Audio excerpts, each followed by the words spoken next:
नमो तस्स भगवतो अरहतो सम्मा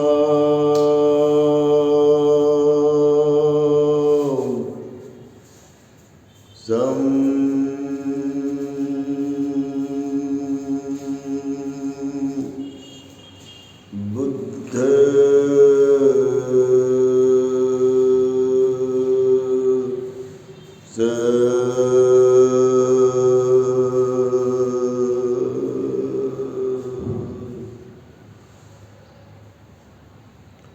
त्यारहंत भगवान सम्यक संबुद्धांना त्रिवार पंचांग प्रणाम करतो.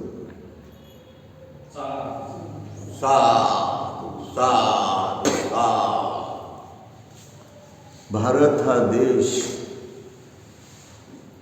जम्बूद्वीप म्हणून ऐतिहासिकदृष्ट्या सुप्रसिद्ध आहे.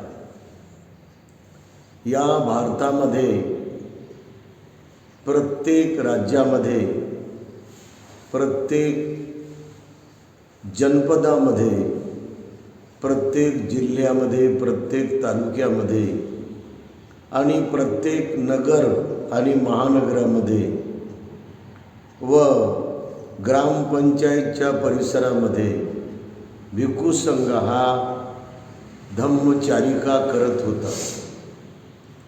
संपूर्ण भारतभर अरहंत भिक्खू हे विचरण करत होते. अरहंत भिक्खूचा सर्वात मोठा जास्त लाभ भारतभूमीला झालेला आहे.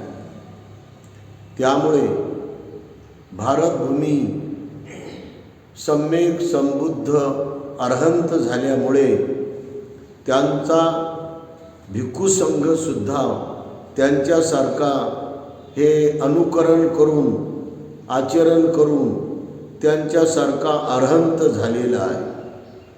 हे अरहंत पद अनमोल आहे. अरहंत पद हे ऐतिहासिक आहे. ते संपूर्ण परिसर, संपूर्ण वातावरण पूर्णच्या पूर्ण निर्मळ करतात, निष्पाप करतात, ते निष्कलंक करतात. ते सर्व लोकांवर अरहंत पदाचे तरंग हे जिथे जिथे ते वावरतात तिथे तिथे सर्व लोकाला त्यांचे तरंग प्राप्त होतात. आणि या बुद्धत्वाच्या तरंगामुळे, या अप्रतिम निष्कलंक तरंगामुळे संपूर्ण वस्त्या, संपूर्ण लोकांचे परिवार, लोकांचे मन अरहंत लोकावरती भावपूर्ण पवित्र अशी निष्ठा ठेवून, पवित्र असा विश्वास ठेवून ते धम्म अनुकरण करायला लागतात, ते धम्म आचरण करायला लागतात. हा सर्वात मोठा बुद्धाच्या धम्माचा प्रभाव भारतावर झाला. बुद्ध हे परिपूर्ण अरहंत झाल्यामुळे बाकी कुणालाही अरहंत प्राप्त झालं नव्हतं. भगवान गौतम बुद्धाला अरहंत प्राप्त झाल्यावर त्यांचे 5 भिक्खू हे अरहंत झाले. कौंडण्य, वप्प, भद्रीय, महानाम, अश्वजित हे प्रथम पंचवग्नीय भिक्खू भगवान बुद्धाच्या 3 महिन्याच्या सानिध्यामुळे त्यांना बुद्धाचा पूर्ण लाभ झाला. बुद्धाचा लाभ झालेल्या व्यक्तीला किंवा साधकाला किंवा साधिकेला त्यांचं जीवन अनमोल होते. ते सुगती मार्गाने जातात. ते धम्म मार्गावर कर्माक्रमानी पाऊल ठेवत ते खूप खोल आणि खोल उतरतात आणि म्हणून त्यांचं अधम्म कर्माकडे, अधम्म वागण्याकडे लक्ष नसते. ते अरहंत मार्गाच्या या प्रभावामुळे ते धम्म मार्गाला जास्त गोड मानतात आणि धम्माची ही गोडी माणसाला सर्व बाबीतून मुक्त करते. जर धम्माची गोडी माणसाला लागली तर माणूस बंधन मुक्त होतो, द्वेष मुक्त होतो, क्रोध मुक्त होतो, अभिमान मुक्त होतो, लोभ मुक्त होतो आणि आसक्ती हाव मुक्त होतो. हे पहिल्या 5 भिक्खूच्या या आदर्शावरून, या गुणावरून आपल्याला पूर्ण स्पष्ट होते. भगवान बुद्धांनी आषाढी पौर्णिमेपासून तर आश्विन पौर्णिमेपर्यंत या 5 भिक्खूंना धम्मचक्र प्रवर्तन सूत्राचा उपदेश केला. या धम्मचक्र प्रवर्तन सूत्रामध्ये 4 आर्य सत्याचा सर्वात मोठा अनमोल बुद्ध वचन अमृताचा लाभ झाला. हे 4 आर्य सत्य ज्याला कळाले आणि ज्या 4 आर्य सत्याची ज्याला अनुभूती आली त्याला सम्यक दृष्टी प्राप्त होते. तो या संसार भवदृष्टीमधून, संसारिक दृष्टीतून तो मुक्त व्हायला एकदम समर्थ होतो, तो जागा होतो, तो एकदम नवी दृष्टी प्राप्त करतो.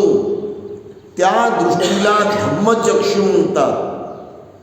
तो धम्मचक्षु पुढे वाढत वाढत प्रज्ञाचक्षु बनतो आणि हा प्रज्ञाचक्षु या संसार वेगवेगळ्या किती मोठ्या लाटा आल्या त्याला भेदून जातो. तो किती मोठा अडथळा आला संसाराचा तर त्यामध्ये तो वाहत जात नाही. मोहाचा किती अडथळा आला, वासनेचा किती अडथळा आला, तृष्णेचा किती अडथळा आला, लोभाचा, माया मोहाचा किती अडथळा आला, राग द्वेष आसक्ती हाव इच्छा वेगवेगळ्या किती अडथळे आले तरी ही प्रज्ञा चक्षुची शक्ती त्याला भेदून पार घेऊन जाते, संसाराच्या पलीकडे घेऊन जाते. संसार फेऱ्यामध्ये तो फेरे मारायला त्याची इच्छा होत नाही, त्याचं मन होत नाही आणि तो परिपूर्ण अपरिग्रही होतो. अपरिग्रही म्हणजे परिपूर्ण निष्पाप होतो. त्याच्यात कोणताही दोष राहत नाही. असा परिपूर्ण आदर्श निष्पाप निष्कलंक निर्मळ असा माणूस भगवान बुद्धाच्या सानिध्यामध्ये बनतो.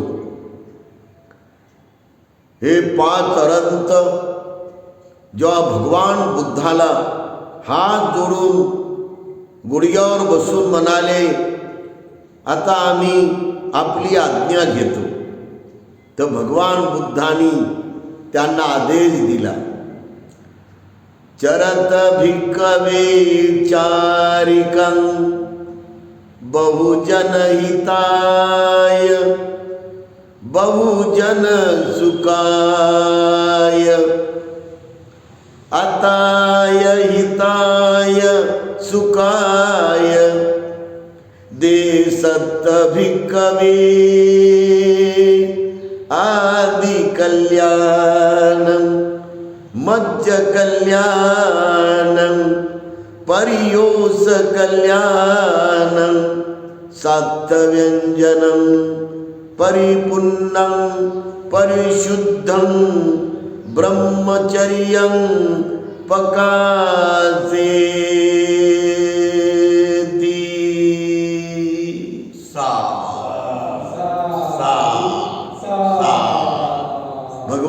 अरहंताचा हा देश घेऊन हे 5 भगवान बुद्धाचे अरहंत भिक्खू 5 दिशेला गेले.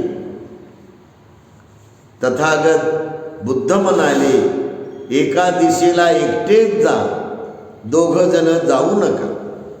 आणि त्याप्रमाणे हे 5 अरहंत भिक्खू 5 दिशेला गेले, तर त्यांनी साऱ्या 5ही दिशा उजळून काढल्या, ढवळून काढल्या. अरहंताचा प्रकाश त्या दिशेला पसरत गेला.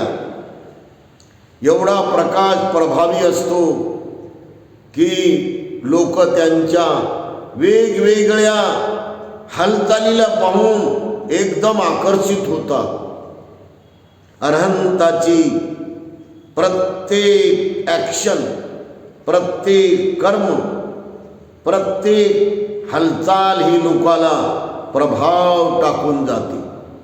लोक त्याच्यावरती मन लावून त्याच्याकडे एकदम लवचुंबकासारखं आकर्षिल्या जातात आणि मग ते त्यांच्या सानिध्यामध्ये जातात. ते सुद्धा त्यांच्या सारखंच बनतात. एक अरहंत भिक्खू अश्वजित हे धम्म प्रसार करत करत राजगृहामध्ये गेले. किती मोठा आहे राजगृह प्रांत, उंच उंच डोंगर आहेत तिथे. आणि ती सेनानी बिंबिसार राजाची राजधानी आहे. आणि तिथे अश्वजित असं परिमंडल करून हातामध्ये भिक्षापात्र घेऊन ते या घरी त्या घरी भिक्षाटन करण्यासाठी चारिका करू लागले. चारिका करता करता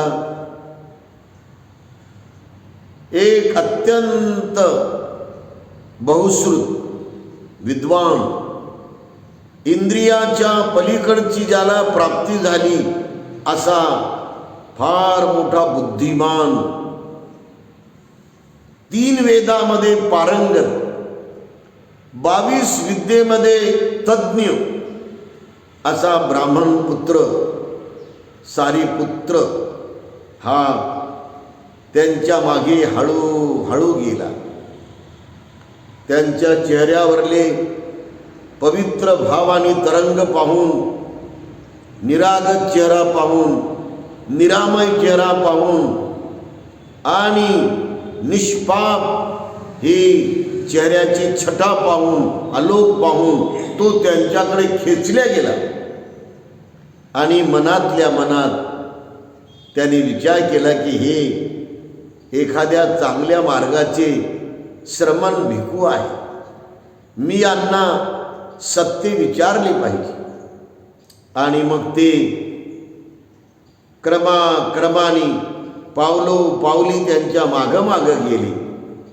आणि श्रमण अश्वजित अरहंत भिक्खूची ही भिक्षाटन चारिका संपली. आणि त्यांना विचारलं की आपण कोण आहात, आपला मार्ग काय, आपले गुरु कोण आहे, आपल्या गुरुचं आपण आम्हाला थोडक्यामध्ये ज्ञान देऊ शकता का, असे त्यांनी सवाल केले.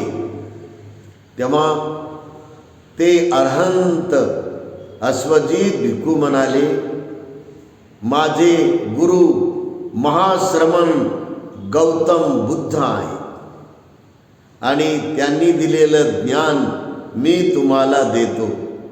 मी सुद्धा त्यांच्या धम्मामध्ये नवीनच आहे, परंतु त्यांचं वचन मी आपल्या पुढे प्रतिपादन करतो. हे धम्मा हे तू पब्बवा ते संग हो तू तथागतो ते संच निरोधो एवं आदिमासमनो.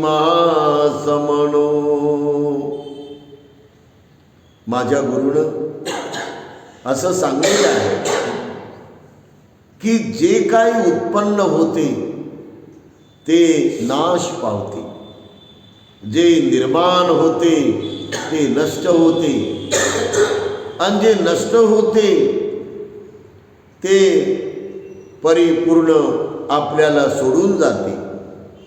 त्याचं माणसाला निरोध जाणणं आणि त्या निरोध जाणण्याला त्याच्यावर एकाग्रमन करणं हा माझ्या गुरुचा संदेश आहे. हे माझ्या गुरुचं वचन आहे. हे एकच वचन ऐकून त्या प्रतिभा संपन्न सारीपुत्ताच्या मनात लख प्रकाश पडला. 9,000 जन्मापासून तो बुद्धाची धारणा करणारा, त्यांची वंदना करणारा, त्यांच्या भेटीसाठी तळमळणारा हा सारीपुत्र ब्राह्मण शेवटी त्याला बुद्ध आता जवळच आहेत असं लक्षात आलं. अरहंत बुद्ध हे जिथे जिथे गेले तिथे सारं मंगल वातावरण झालं.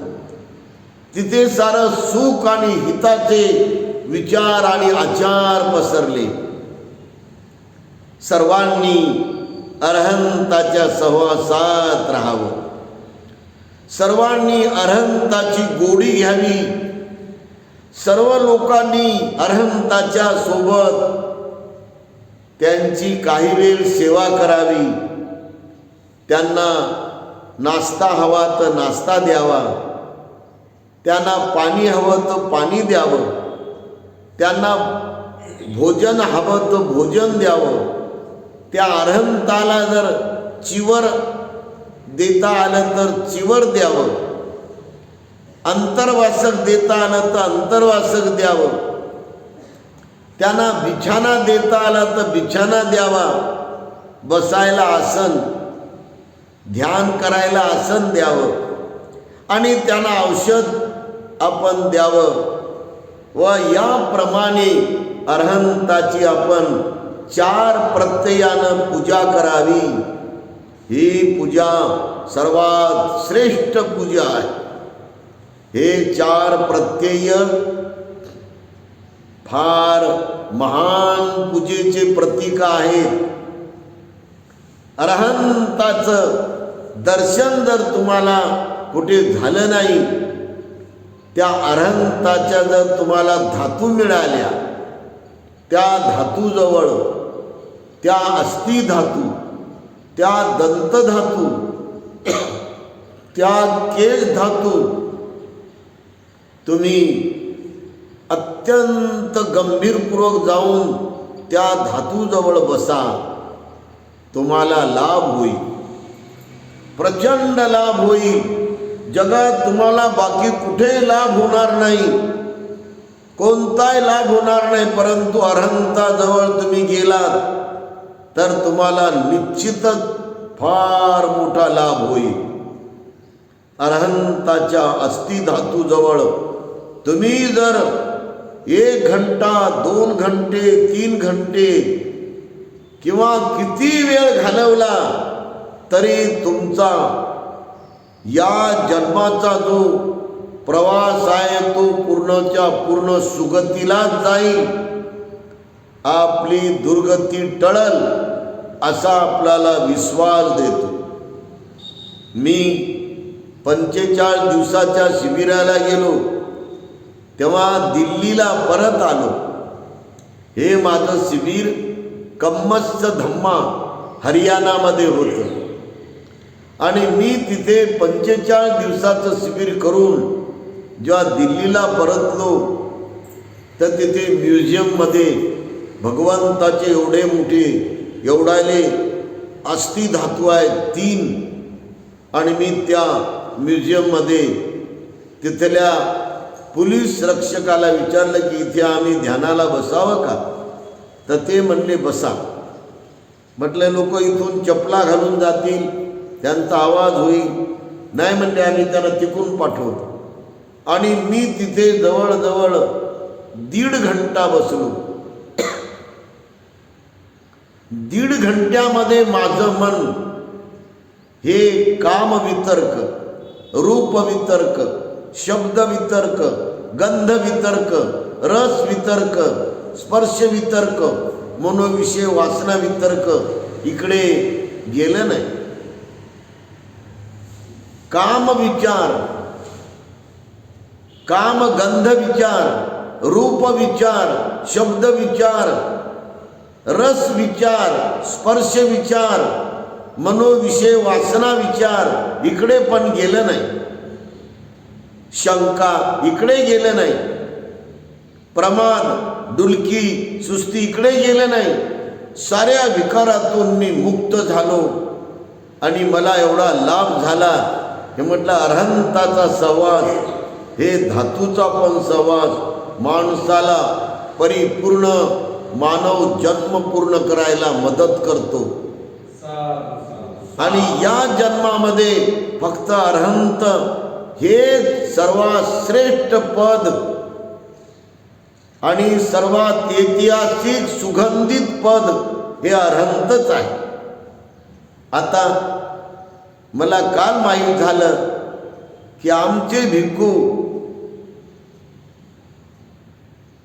धम्मज्योती थेरो हे भगवंताच्या अस्थी घेऊन, ज्या अस्थी दिल्लीच्या म्युझियममधल्या आहेत त्या सरकारमार्फत भूतानला गेले होते आणि ते तिकडे 15 दिवस अस्थी घेऊन लोकाला दर्शन देत होते. 15 दिवस भगवान बुद्धाच्या अस्थी घेऊन आपण वावरणं किंवा चारिका करणं किती भाग्याचं आहे. भिक्खू धम्मज्योती अनमोल असे भाग्यवान भिक्खू आहेत, ज्यांना 4 वेळ भगवंताच्या अस्थी धातू घेऊन वेगवेगळ्या देशामध्ये जाण्याचा त्यांना अनमोल असा पुण्य लाभ झाला. जेव्हा आम्ही श्रीलंकेला गेलो, आम्ही अनेक लोक होतो आणि आम्ही 4 भिक्खू होतो. त्या 4 भिक्खूपैकी भिक्खू डॉक्टर एम सत्यपाल महाथेरो होते, भिक्खू एस काश्यपायन होते आणि तिसरे एक भिक्खू होते आणि मी होतो. आम्ही हातामध्ये पुष्प घेऊन श्रीलंकेमध्ये कॅन्डीला असलेल्या दंत धातूजवळ पोहोचलो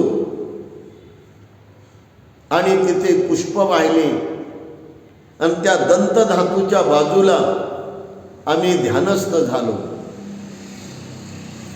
एवढं मन एकाग्र झालं, एवढे सेन्सिटिव्ह तरंग आहेत तिथे, एवढे संवेदनशील तरंग आहेत तिथे की आम्हाला त्यांनी त्या अरहंत दंत धातूच्या तरंगाने पूर्ण सपोर्ट केला. आम्हाला खूप लाभ झाला.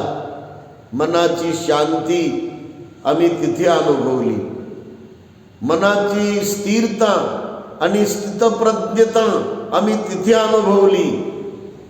मन समतोल होते आणि 28 फळं आपल्याला लगेच मिळतात.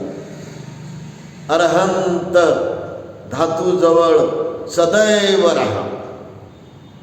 अरहंत धातूच्या जवळ मधून मधून कित्येक वेळ जात राहा, तुम्हाला अनमोल लाभ होत राहील. बुद्धत्व प्राप्त केल्यावर ज्ञान केंद्र, जागतिक कीर्तीचे ज्ञान केंद्र, ऐतिहासिक ज्ञान केंद्र बुद्धगया, त्या वज्रासनावरून सम्यक संबुद्ध हे बाजूला आल्यावर 7 दिवस हे पूर्व आणि पश्चिम दिशेला ते चंक्रमण करत होते. आणि संक्रमण करत असताना भगवान बुद्ध मेत्ता ब्रह्मविहार, करुणा ब्रह्मविहार, मुदिता ब्रह्मविहार, उपेक्षा ब्रह्मविहार या 4 ब्रह्मविहाराची ती भावना करतात, ध्यान करतात. त्याचे तरंग चहो बाजूला 10 दिशाला ते पसरवतात आणि त्या 10 दिवसाच्या म्हणजे 1 हप्त्याच्या कालावधीमध्ये तथागत बुद्ध हे अरहंत असल्यामुळं या बाजूनं त्या बाजूकडे, पूर्वेकडून पश्चिमेकडे, पश्चिमेकडून पूर्वेकडे 1 सप्ताहभर भगवान संक्रमण करत होते. आणि तिथे जर तुम्ही जाऊन बसले तर तिथे आजही तुम्हाला भगवान गौतम बुद्धाचे तरंग लाभ देतील, तुम्हाला सुख देतील, तुम्हाला आनंद देतील, तुमचं मन परिपूर्ण पवित्र आणि निर्मळ बनायला ते मदत करतील. मी वैशाख पौर्णिमेला एकदा महाबोधी महाविहाराच्या बोधिवृक्षाजवळ रात्रभर बसलो होतो. मला तो पण लाभ झाला. माझ्या अनेक विकार जे उजागर होते, जे फार जास्त उत्तेजित व्हायचे, अधिक तीव्र गतीने ते उफाळून यायचे, क्रोध विकार, द्वेष विकार, लोभ विकार, तृष्णा विकार, वासना विकार, असे अनेक विकार हे मोठ्या उजागरपणे मला त्रास द्यायचे. ते विकार त्या वैशाख पौर्णिमेच्या पवित्र दिवशी मी रात्रभर ध्यानाला बसल्यामुळे कमजोर कमजोर कमजोर क्षीण क्षीण क्षीण होत गेले. ही माझी ध्यान साधनेची अनुभूती आहे. हे मला मिळालेला लाभ आहे. सर्वात जास्त लाभ हा ध्यान साधनेमध्येच होतो. सर्वात जास्त सुख ध्यान साधनेमध्येच मिळते. सर्वात जास्त आनंद ध्यान साधनेमध्येच मिळते. सर्वात जास्त विकारांचं निर्मूलन आणि विकारांचा नाश ध्यान साधनेमध्येच होते. सर्वात जास्त मन स्थिर आणि समतोल ध्यान साधनेमध्येच होते. सर्वात जास्त माणूस निष्पाप, निष्कलंक, निरामय, नम्रवान आणि सर्व गुणांनी संपन्न बनायच्या या वेगवेगळ्या प्रक्रियेमध्ये सर्वात जास्त लाभ होतो आणि अनंत पुण्याई आपल्याला मिळत राहते. म्हणून अरहंत भिक्खूला खूप आपण रक्षण देत राहावं. अरहंत भिक्खूला, अरहंत भिक्खूच्या जीवन क्रियेला, जीवनचर्येला खूप आपण जाऊन मदत करत राहावी, त्यांचं रक्षण करत राहावं. सारा भारत देश बुद्ध अरहंत असल्यामुळे आणि बुद्ध आणि भिक्खू संघ अरहंत असल्यामुळे पूर्ण भारत देश पवित्र झाला. पूर्ण भारत देश निष्कलंक झाला. पूर्ण भारत देश परिपूर्ण निर्मळ आणि निष्पाप झाला. म्हणून या भारताकडे लोक उठल्याबरोबर हात जोडून भगवान बुद्धाला वंदन करतात, त्रिवार वंदन करतात. हे त्याचं मुख्य कारण आहे. पहिले 5 भिक्षू अरहंत झाल्यामुळे त्यांनी 60 भिक्खू तयार केले आणि तेही अरहंत झाले.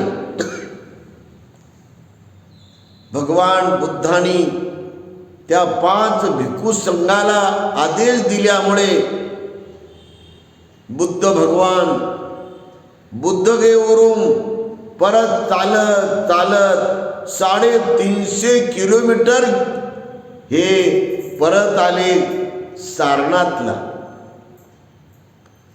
आणि सारनाथवरून पुन्हा ते बुद्धगयेला आले. नद्या, डोंगर, पहाड, शेत, काटेकुटे, प्रचंड मोठे जंगल हे सारे बुद्धानं पार केले. किती त्रास झाला असेल भगवंताला, चालून चालून किती त्रास झाला असेल. आपण साधी कल्पना जरी केली तरी 350 किलोमीटर चालणं हे काय साधी बाब आहे का? आणि भगवान बुद्ध पुन्हा सारनाथवरून हे उर्वेला वनात बौद्ध गयेला आले. आणि तिथे 3 ब्राह्मण होते. उर्वेला काश्यप जटाधारी ब्राह्मण, नदी काश्यप जटाधारी ब्राह्मण, गया काश्यप जटाधारी ब्राह्मण.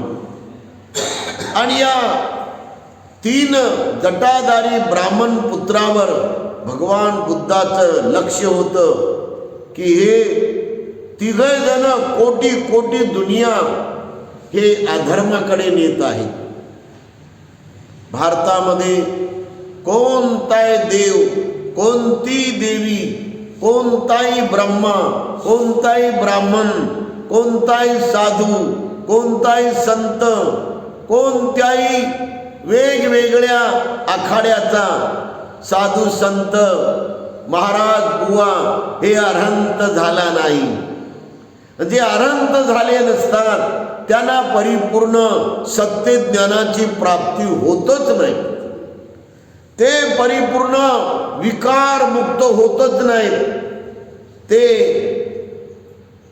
कामासव, कामाश्रवातून, भवासव, भवाश्रवातून, दृष्टी आश्रव, दृष्टी आश्रवातून, अविद्याश्रव याच्यातून, या विकारातून ते मुक्त होतच नाही कधी. अरहंत झाल्याशिवाय कोणताही व्यक्ती हा निष्कलंक होत नाही, निष्पाप होत नाही, निर्मळ होत नाही.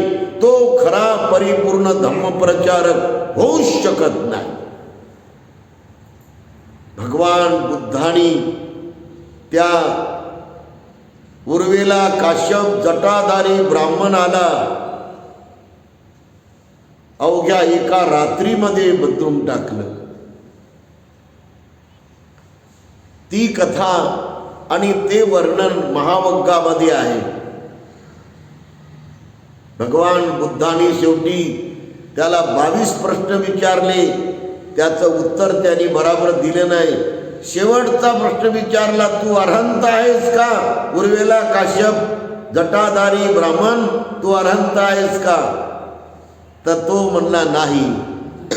लगेच बुद्ध म्हणाले, तू आणखी पवित्र झाला नाही, निर्मळ झाला नाही, तुला धम्म मिळालाच नाही, तुला धर्म प्राप्त झाला नाही. आणि लगेच बुद्धाचे त्यांनी पाय धरले, त्यांनी क्षमा मागितली आणि त्यांनी जानवं कापलं, त्यांनी जानवं काढून टाकलं. आपल्या डोक्यावर जे केस लांब लांब होते शेंडीचे ते केस कापले.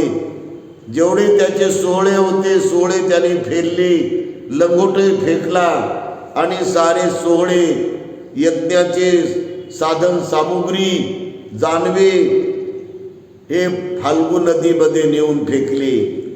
आणि भगवान बुद्धाला त्याने हात जोडून त्याचे शिष्य 500 या सर्वांनी बुद्धाला शरण गमन केलं. बुद्धं शरणं गच्छामि, धम्मं शरणं गच्छामि, संघं शरणं गच्छामि. आणि भगवान बुद्धासोबत हे 500 ब्राह्मण पुत्र आणि जटाधारी उर्वेला काश्यप हे सानिध्य करू लागले. अरहंताच्या सानिध्यात त्याने वेळ घालवता घालवता सारेच्या सारेच अरहंत झाले. ते सोहळे, त्यांची शेंडी, त्यांचे यज्ञाचे वेगवेगळे अवजार, साहित्य सामुग्री वाहत वाहत गेली.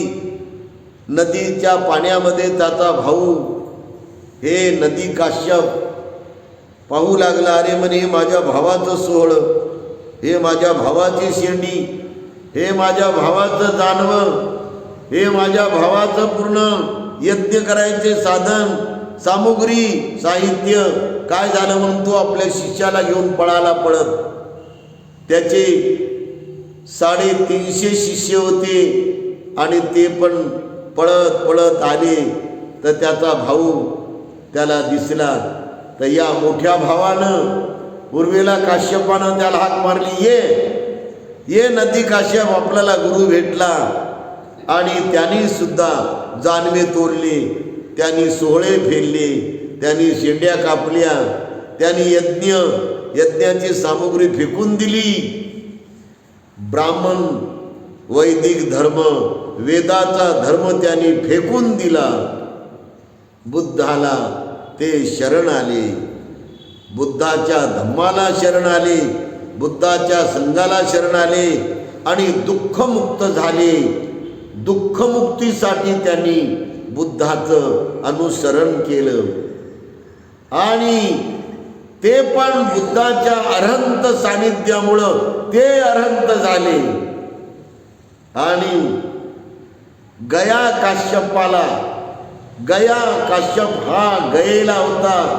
त्याला कळाला की माझ्या दोन बंधूंनी हे संपूर्ण सोडून दिलं, सर्व भवबंधनं सोडले, संसार सोडला, मोह सोडला, लोभ सोडला, यज्ञ सोडलं, सोहळं सोडलं, जानवं तोडलं, शेंड्या कापल्या, दाढी मिशी सारे काढून टाकली.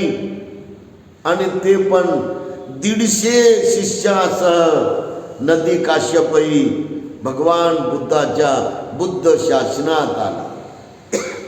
1003 लोक या अरहंत भगवान बुद्धासोबत अरहंत झाले. बुद्धाचा धम्म असा विस्तारित होत गेला. सर्वांचं मंगल हो, सर्वांचं मंगल हो, सर्वांचं मंगल हो. आशीर्वाद. यंदुमितं अवमंगलंच यो चामनापो सकुनंच सद्दो पापगहो दुस्सपिनं अकंतं बुद्धानुभावेन विनाशमेन्तो. यंदुमितं अवमंगलंच यो चामनापो सकुनंच सद्दो पापगहो दुस्सपिनं अकंतं धम्मानुभावेन विनाशमेन्तु संगानुभावेन विनाशमेन्तु.